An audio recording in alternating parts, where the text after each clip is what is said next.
The luxurious Manhattan coffee shop was crowded on that cold morning. Amid laughter and porcelain cups, a young woman in shabby clothes, her small son clinging to her arm, entered timidly, as if asking the air itself for permission to breathe in that space. She just wanted a glass of milk to calm her son, but the scornful looks from the customers were immediate. A group of wealthy women whispered loudly, laughing at the torn purse hanging from her shoulder. The waiter, impatient, said loudly that this was not a place for charity. The hungry boy held tightly to his mother's hand while everyone watched as if witnessing a spectacle of humiliation. The heavy silence was broken by an ironic laugh from a man in an expensive suit. If she can't even afford a coffee, what is she doing here? The stares burned hotter than the cold outside. Shame burned inside, but she remained standing, as if dignity were her only refuge.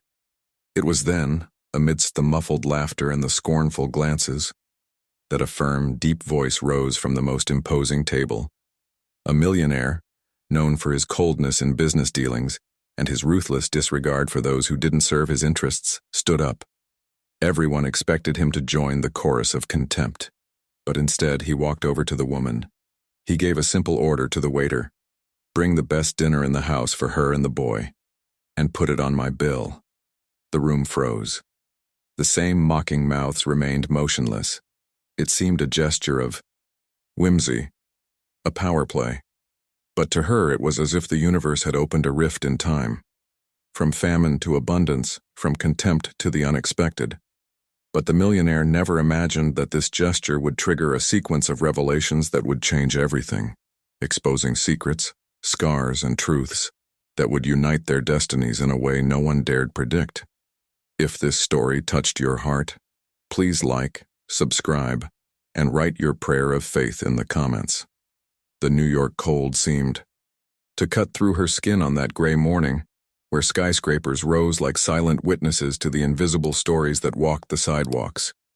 Amid honking horns and hurried footsteps, a luxury coffee shop in the heart of Manhattan gleamed like an exclusive refuge, a space where the aroma of imported coffee mingled with the clinking of glasses and the muffled laughter of suited executives.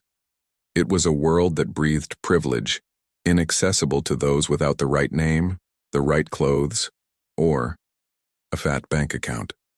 And it was precisely into this environment that she entered hesitantly, as if fearing being swallowed by the very silence of the eyes that were already judging her. There was nothing remarkable about her except her almost disconcerting simplicity. Her worn coat, inherited from donations, couldn't hide the cold that still bit her bones. Her son, clinging to her arm, looked around with the hungry innocence of a child who understands no social etiquette, only the pain in his stomach. He tugged lightly on his mother's sleeve, asking softly for what seemed an unattainable luxury, a glass of milk. With each step she took toward the counter, her eyes turned with contempt, as if her presence were an intrusion into an exclusive ritual. The tables were occupied by people showing off their expensive watches and state-of-the-art laptops, discussing investments, travel, and business, as if the world were a chessboard created for them to move. Some customers watched the young mother with a mixture of curiosity and repulsion, as if trying to guess where this flaw in the impeccable setting had come from. The waiter, accustomed to serving only the elite, made no effort to hide his impatience, raising his eyebrow before even hearing her order. It was as if every detail of the scene had been carefully staged to remind her that she didn't belong there. And yet, she remained steadfast, like someone carrying an invisible burden but not relinquishing the last shred of dignity. The boy, oblivious to the weight of the judgment around him, continued to stare at the counter, where porcelain cups steamed with drinks that seemed unattainable. Hunger mixed with hope transformed his eyes into mirrors that reflected not only physical need, but also a silent plea for compassion. But in that room, compassion was a rare currency. Meanwhile, at one of the central tables, a man watched the scene with apparent disinterest. He wore a suit that alone cost more than the entire months of work of any ordinary city employee. His gestures were calculated, and every word spoken over the phone sounded like an order, not a dialogue. He was the kind of man accustomed to having the world at his feet, where nothing seemed impossible, and no one dared say no.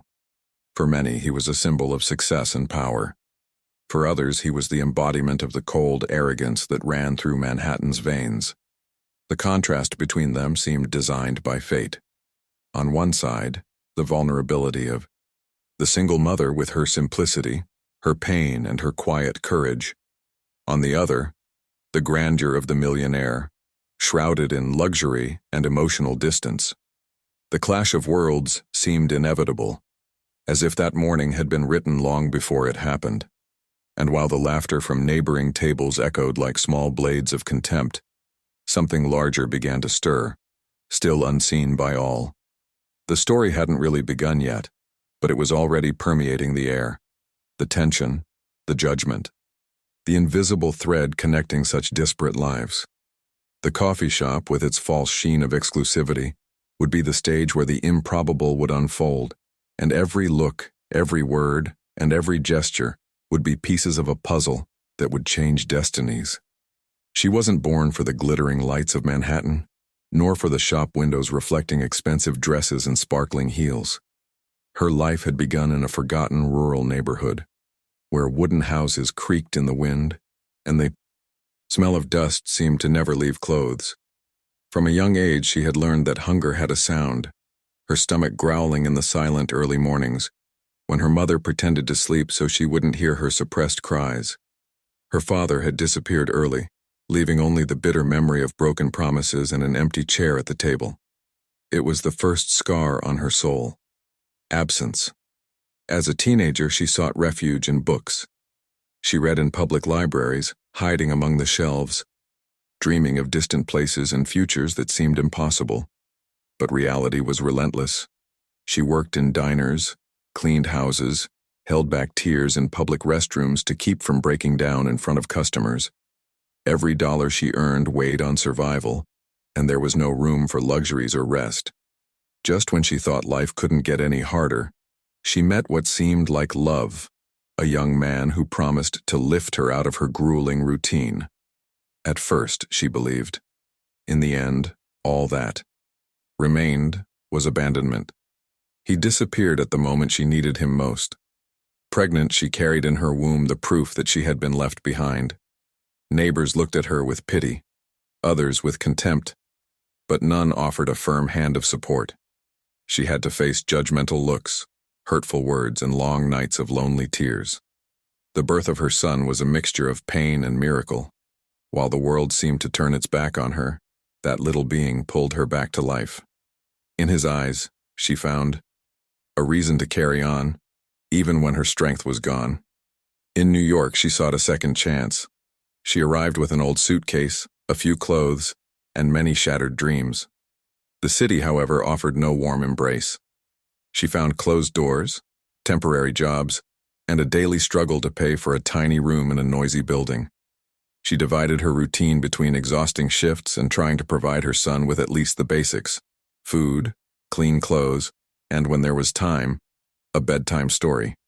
He didn't understand overdue bills, but he understood the emptiness in her stomach, and she carried the guilt of every night there was nothing but water and dry bread.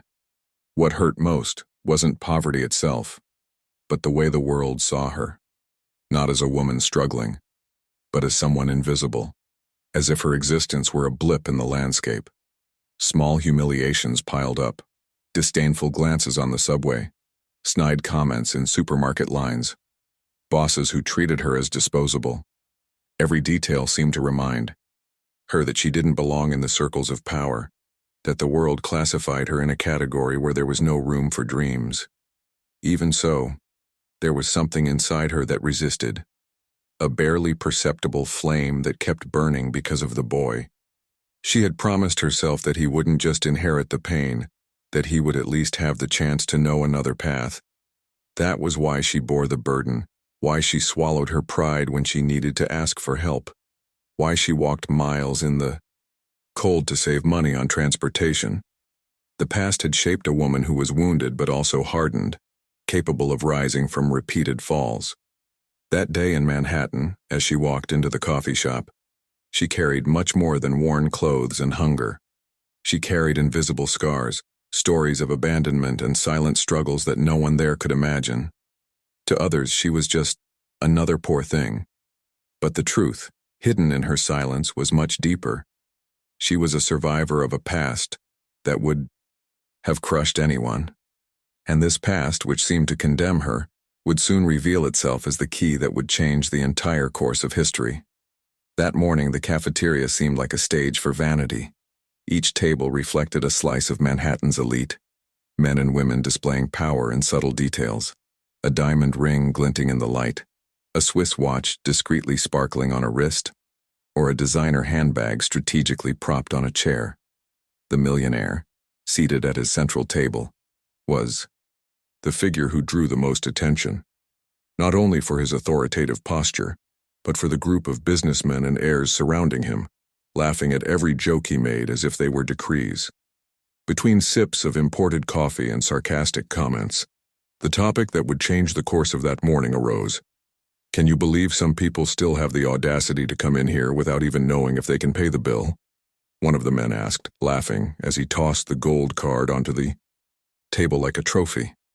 The women around them guffawed as if poverty were a funny spectacle. The millionaire, with a half-smile, responded defiantly, "New York is full of it. I bet if one of those lost souls walked in right now, you wouldn't even dare offer them a cup of coffee." It was at that exact moment that she walked through the door, holding her son by the hand. Fate seemed to have rehearsed her entrance as part of a cruel plot. The awkward silence stretched for seconds before being broken by the first laugh. One of the women, her voice thick with irony, commented loudly enough for everyone to hear, "Look, your bet just arrived." Their gazes turned like relentless spotlights, and the millionaire narrowed his eyes, assessing the scene like someone watching a play. For him, it was an opportunity to display power and play with the fate of someone who, in the eyes of that room, was worthless. "There's the proof," he said in a deep voice. "Let's see how far she'll go. I bet you $100 she'll ask for something cheap just to pretend she belongs here. Maybe a loaf of bread or a weak coffee." The laughter returned, louder, like a cruel chorus. She, however, had no idea she was the target of a bet. She was simply trying to muster the courage to order a glass of milk for her son. The boy, oblivious to this perverse game, gazed at the displays filled with sweets as if gazing at a distant paradise. The waiter, impatient, crossed his arms, waiting for her to speak. The humiliation was being served in slow doses. Every second of silence was a reminder that this space did not belong to him. The customers watched expectantly, as if her misery were an exclusive spectacle offered for entertainment. Some discreetly filmed with their cell phones, ready to share the scene on social media, transforming their pain into digital entertainment. The loudest laugh came from a young businessman who whispered to the millionaire, "Double the bet. I bet she doesn't have a single dollar in her pocket." His cold smile widened, accepting the challenge like someone accepting a game without consequences. In that moment, without realizing it, she had become part of a cruel bet, a power play disguised as fun. Her simple act of asking for milk for her son would be transformed into a spectacle, and every glance at those tables was a silent judgment. The humiliation lay not only in being poor amidst luxury, but in being used as a pawn in a game she knew nothing about. Her fate, for a few minutes, was being decided by the laughter and bets of people who would never understand the weight of a child's hunger. Little did they know that this bet would not end as planned, and that karma, invisible but relentless, had already taken a seat in the same cafe, waiting for the right moment to turn the tables. The waiter, embarrassed by the customers' insistent stares, cleared his throat and asked curtly, "So, are you going to order or not?" His voice cut through the room like a blade, and the boy flinched, clutching the hem of his mother's coat. She took a deep breath, ready to order just a glass of milk, when a shadow fell across the counter. The silence that followed was almost theatrical. The millionaire had stood up. Everyone followed him with their eyes as if he were the protagonist of a carefully scripted scene. His impeccable suit reflected the yellow light of the chandeliers, and each step seemed calculated to echo firmly on the marble floor. He stopped in front of her and regarded her with a gaze that mixed coldness and curiosity. The boy looked up at the imposing man, unable to comprehend the tension that gripped the room. "What's your name?" the millionaire asked in a deep voice, as if questioning, not conversing. Surprised, it took her a few seconds to respond. No one ever asked her name. They just judged her, just labeled her. In a low voice, she said, "Emily." He then turned to the waiter and, without hesitation, ordered, "Bring the best dinner in the house for Emily and her son. Put it on my tab." The waiter's eyes widened. The surrounding tables filled with whispers. Some laughed, thinking it was just a cruel joke. Others gaped, trying to understand if it was a gesture of generosity or pure whim. Emily remained motionless, stunned, as if unsure if it was real. The boy, however, smiled, unaware of the irony, just happy with the promise of food. The millionaire leaned in slightly, looking at her closely, and said in an enigmatic tone, "Enjoy it. Life doesn't always offer banquets to those who have never been invited to the table." She didn't answer. His gaze seemed to probe something deeper, as if trying to decipher her silence. The surrounding audience watched in fascination, as if it were a spectacle. The poor woman and the rich man in a silent duel of dignity versus power. The dish hadn't yet been served, but the power struggle was already underway. For Emily, that moment was a whirlwind. Her face burned with shame, a mixture of forced gratitude and the fear that it was all a cruel act. There was something in his eyes that wasn't just arrogance. There was also a strange interest, as if her presence had stirred some hidden memory. The millionaire returned to the table, greeted by discreet applause from his friends as if he had just won a game. But, inside him, unease was growing. That look from the young mother wasn't one of submission, nor of automatic gratitude. It was a look that carried a weight. History, something he couldn't ignore. And it was at that moment that the invisible thread between the two began to tighten, stitching together destinies that until then seemed to inhabit different universes. Dinner arrived quickly, served on white porcelain plates decorated like works of art. The aroma of spices wafted through the air, drawing curious glances. To any ordinary diner, it was just another expensive meal, but to Emily and her son, it felt like a feast fit for a king. The boy smiled. At the food before him, his eyes shining with the same intensity as someone who sees an unexpected Christmas gift. But the room wasn't silent with compassion. On the contrary, the murmur of whispers grew, as if each bite were grounds for judgment. The most elegant women in the room shot each other venomous looks, their giggles mingling with the sound of cups hitting saucers. "Look how she's gorging herself, as if it were the last meal of her life," one of them murmured, not bothering to lower her voice. "It's humiliating to watch," added another, pretending to cover her lips with her hand but allowing everyone to hear. The millionaire, leaning back in his chair, watched the scene with an air of silent triumph. For him, this public display was more than generosity. It was pure power. It didn't matter if the intention was to help or humiliate. What really mattered was showing that you were in control. The group of businessmen around him laughed, clinking glasses of wine, as if watching a private show. "Brilliant," said one of them. "Turning misery into entertainment is almost an art." Emily's heart sank. Every laugh felt like an invisible punch, every scornful look a silent wound opening. She wanted to get up and run away, but her son, his mouth smeared with sauce and his eyes full of joy, prevented her from fleeing. He didn't see the contempt around him, only the food before him. And for him, she endured it. She held her head high, gripping her utensils firmly, even though her hands trembled. The waiter, clearing the empty plates from the neighboring tables, stopped in front of her and with a wry half-smile said loudly, "I imagine you're satisfied. After all, you probably don't eat something like this every day." The room erupted in laughter. Emily remained silent, her face flaming but her eyes hardened.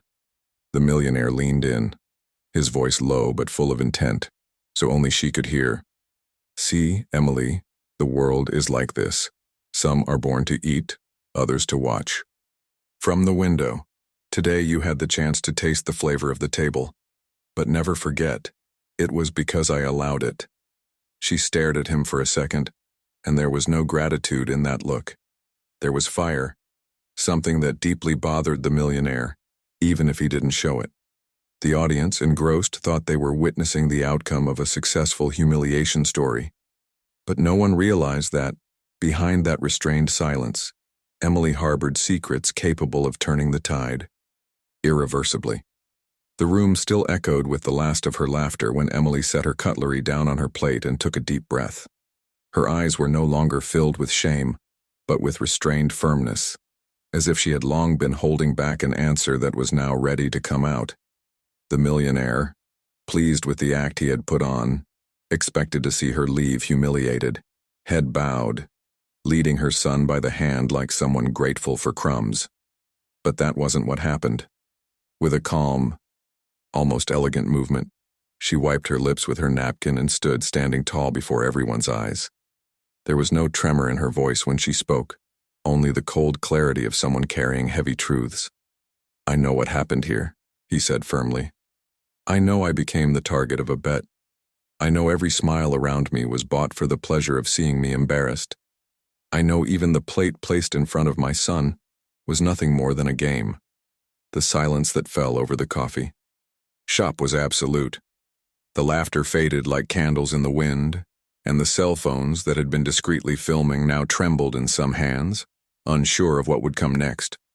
The millionaire raised his eyebrows in surprise. Few had the courage to confront him in public, especially someone like her who bore the mark of poverty visible in her clothes, her gaze, her tired skin. "But I also know something else," Emily continued, raising her voice. "I know that the power you think you have is nothing more than an illusion. You believe you control people because you can pay the bill, because you have friends who laugh at your jokes and followers who applaud your whims. But you can't buy dignity. Nor can you buy the memory of who you once were before you hid behind that suit." Whispers began among the tables. Some customers who had previously laughed now looked away in embarrassment. Emily's son, not understanding the depth of his mother's words, simply watched her with silent admiration, as if realizing she was larger than the room itself. The millionaire kept his expression impassive, but his hand clenched around his wine glass betrayed tension. What was Emily insinuating? Why was she speaking as if she knew him? Uncomfortable expressions crossed the faces of his friends who no longer knew whether to laugh or remain silent. She then leaned over slightly to her son, stroked his hair, and turned back to the millionaire, this time in an almost whispered tone, but one that everyone in the room seemed to hear clearly. "I know who you are, and I know what you're hiding." The last words hung in the air like a sentence. No one dared laugh. The room, which had previously reveled in the spectacle of humiliation, now became complicit in a heavy, expectant silence. Emily didn't need to reveal the details yet. The weight of her certainty was enough. And in that instant, without raising her voice, she had turned the tables. The poor woman, the butt of jokes, had become the voice that exposed without shouting the invisible fragility of a man everyone believed unshakable. The game wasn't over. In fact, it was just beginning. The millionaire tried to maintain his composure, but Emily's words wouldn't leave his mind. "I know who you are, and I know what you're hiding." It reverberated like an echo in his consciousness, disturbing the absolute control he'd always believed he possessed. After she walked away, leading her son by the hand and ignoring the eyes still fixed on her, he remained motionless for a few moments, staring into his wine glass as if searching for an answer. That night, alone in his luxurious apartment high atop one of Manhattan's towers, restlessness kept him awake. Accustomed to crushing adversaries and surrounding himself with sycophants, he now found himself disturbed by a woman who, in theory, was nothing more than a stranger. But there was something in her voice, something in her steady gaze, that seemed disturbingly familiar. "You saw..." Next day, driven by a curiosity that bordered on obsession, he sent one of his assistants to investigate. Within hours, he received a dossier. Emily Johnson, 27, a single mother, surviving on temporary jobs, with no history of serious debt, but with stints in community shelters and public hospitals. What caught his attention, however, wasn't the report's hard numbers, but a detail buried within its pages. She had grown up in an orphanage sponsored by the same foundation founded by his father. Suddenly, memories began to surface. He remembered the forced visits he'd made as a teenager, taken by his father to pose for charity photos.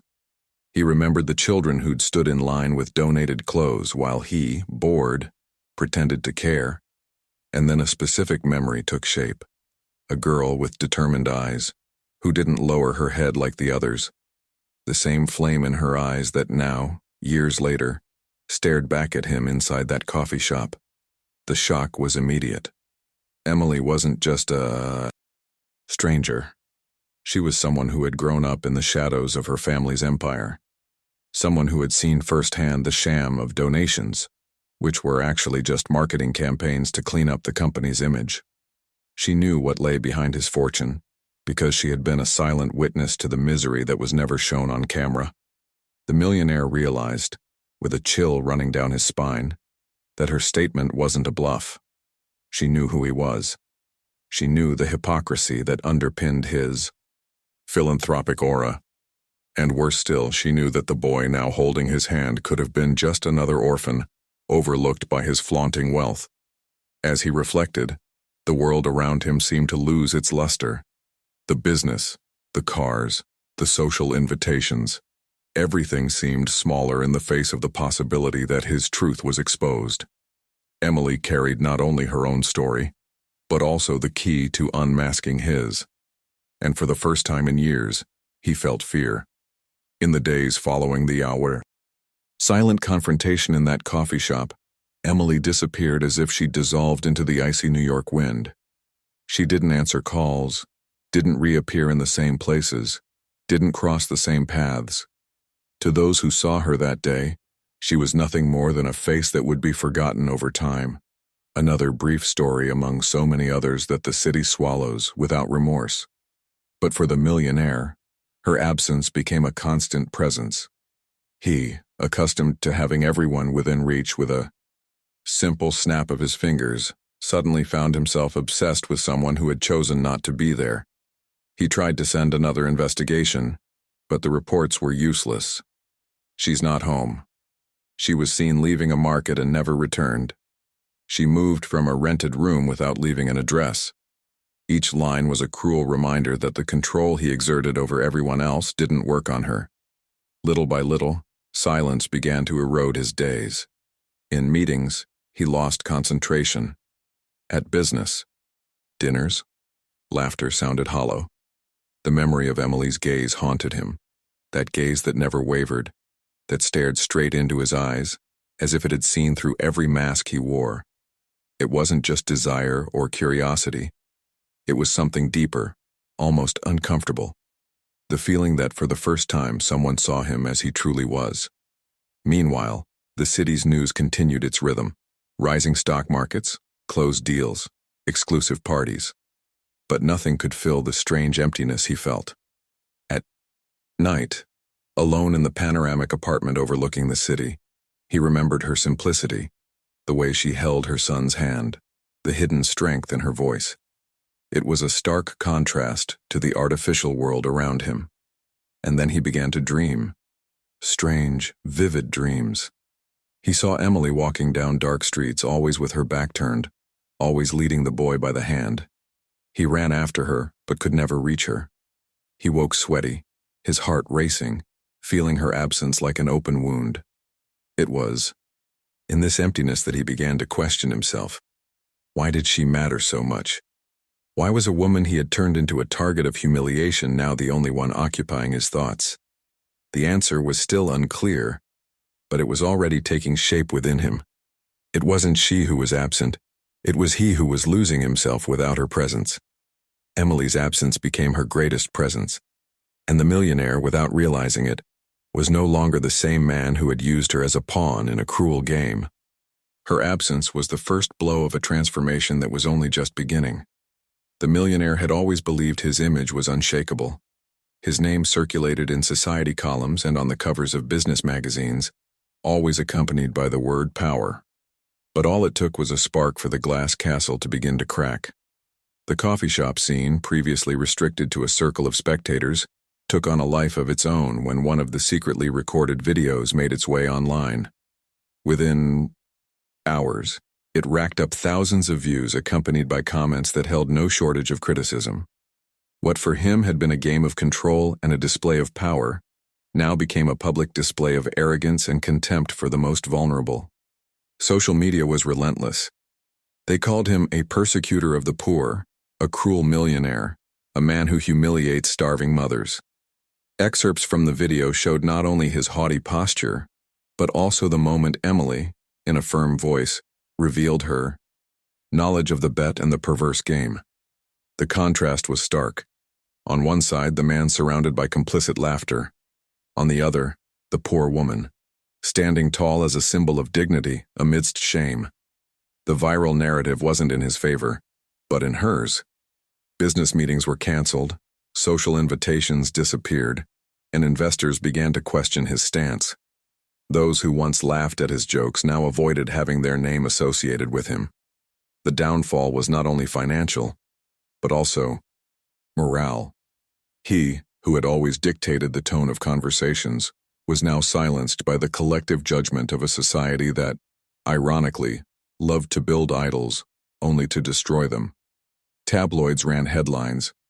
Manhattan's king exposed by a single mother. Television shows replayed clips of the scene, debating whether it had been an act of generosity or a staged act of humiliation. The public, however, was in no doubt. His image was tarnished. Deep inside, the millionaire felt something he had never experienced before. Shame. Not the quiet shame of a business mistake, but the public, lingering shame that sticks to the skin and that no expensive suit can hide. Walking the streets was no longer an act of power, but of exposure. People's eyes followed him, and he could no longer tell who admired him from who despised him. Karma, silently, began to collect its debt. He, who had transformed a woman's pain into a spectacle, now became a spectacle for the world. And he discovered the hard way that humiliation, when planted as a seed, returns multiplied in the harvest. The silence that began to occupy the millionaire's days was more painful than any newspaper criticism. He, accustomed to moving in a world of applause and flattery, was now confronted by reflections he could not control. Where before he saw only the reflection of a successful man, he now saw the cracks that had always existed, but which he refused to acknowledge. His image had become a broken mirror. Each piece reflected not only public contempt, but also the inner emptiness that for years he had disguised with luxury and power. The remaining meetings were cold, filled with suspicious glances. The friends who had once surrounded him disappeared one by one, like dry leaves blown away by the wind. In the rare social gatherings, he heard hushed whispers, felt the judgmental gazes, as if he were a marked man.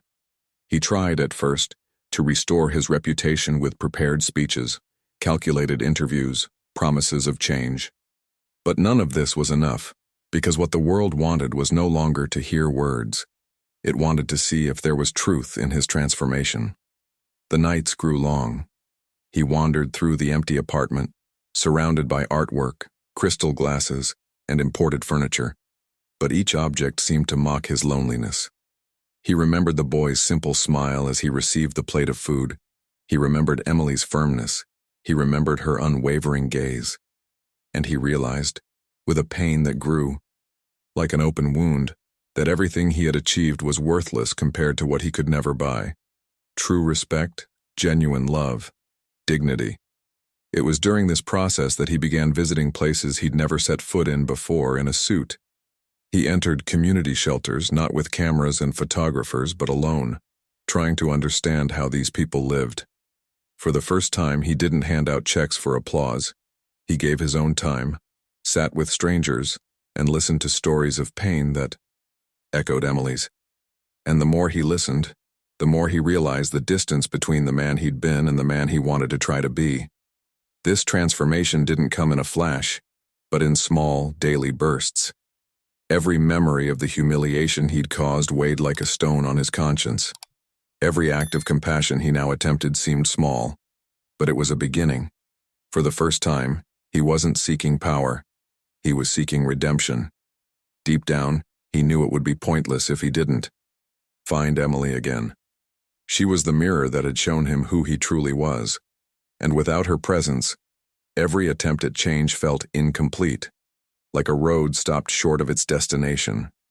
The reunion happened when neither of them expected it.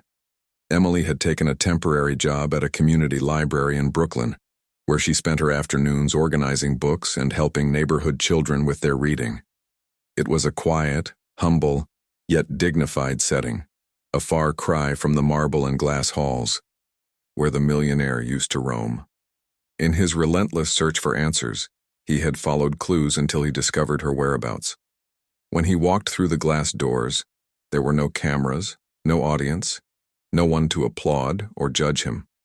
Just bookshelves and the soft sound of pages turning. Emily looked up and saw him standing in the doorway. Her heart raced, but her face remained firm. He looked different. There wasn't the same arrogant aura, the same cold gleam in his eyes. He carried a kind of weight on his shoulders, as if he'd left part of himself behind with every criticism, every public downfall he'd faced. For a few seconds, they just stared at each other, locked in a silence filled with unsaid things. He took a few hesitant steps, a gesture unheard of for someone accustomed to always advancing steadily. "Emily," he said, his voice lower, more human than ever. "I need to talk to you." She crossed her arms protectively, remembering every open wound from the past. "There's nothing you can say to me that will erase what happened," she replied, without raising her voice but making it clear that she wasn't there to be convinced. He took a deep breath, and for the first time, he looked vulnerable. "I know. I didn't come to erase anything. I came because, after everything, I realized you're the only person who didn't bow down to me. You showed me who I really was."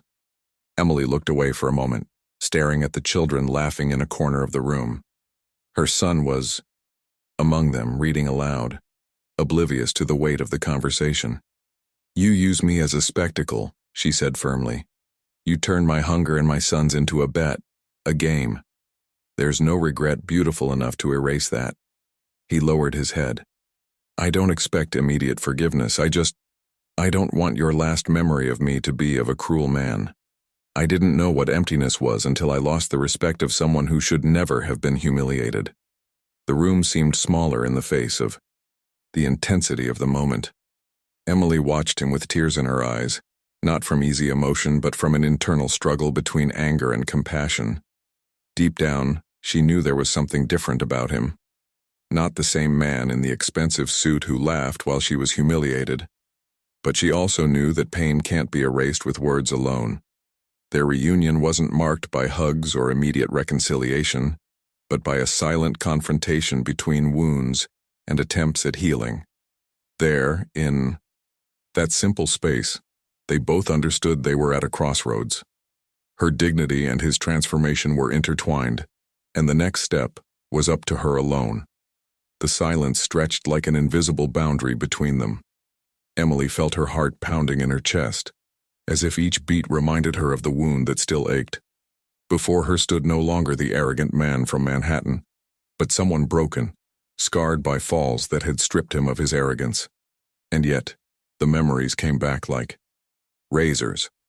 The laughter, the waiter mocking, the audience transforming her pain into a spectacle.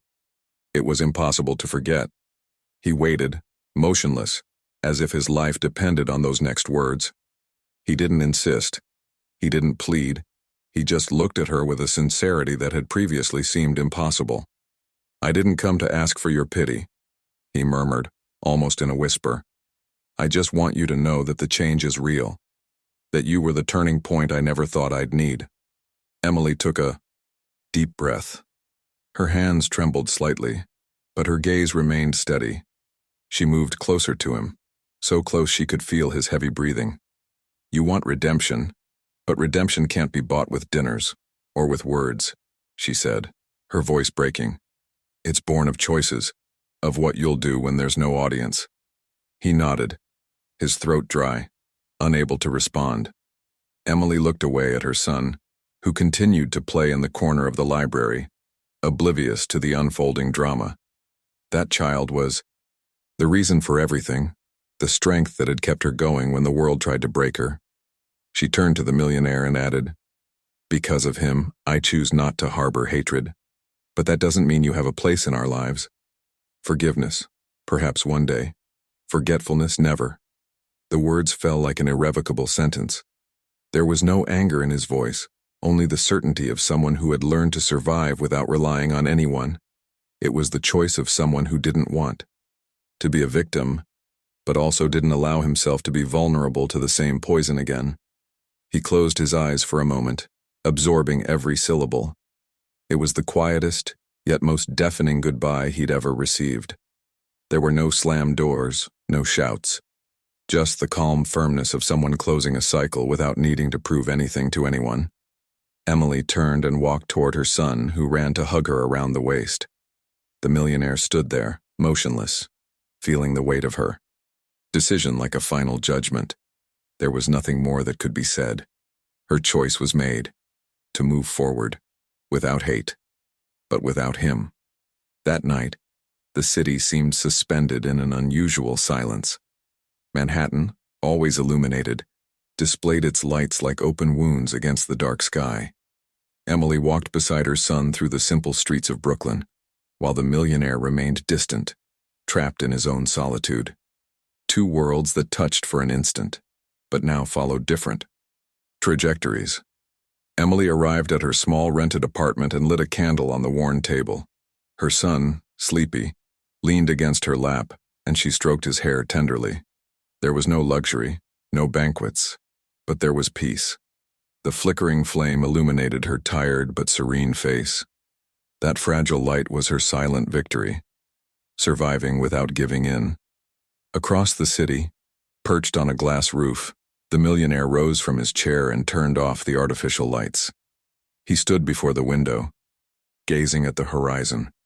In his hands he held a napkin from the cafeteria, the same one Emily had used to wipe her lips before confronting him. A simple object, almost worthless. But for him, it had become a symbol of everything he had lost, and everything he could never buy back. The invisible camera of life seemed to slowly pull back, revealing the immensity of the city. On one side, a mother and her son illuminated by a small but true flame. On the other, a man surrounded by luxuries but plunged into darkness. There were no words, no applause, only the silent contrast between the simplicity that endured and the wealth that crumbled within. And so the story ended not with reconciliation or revenge, but with poetic justice. The mother who had once been humiliated walked in peace with her son, while the millionaire, transformed by his own fall, faced the void he could never again fill. If this story touched you in any way, leave a like and subscribe to the channel. Write your thoughts or even a prayer request in the comments. Together we form a community of support and hope. Turn on notifications so you don't miss the next stories that will touch your heart.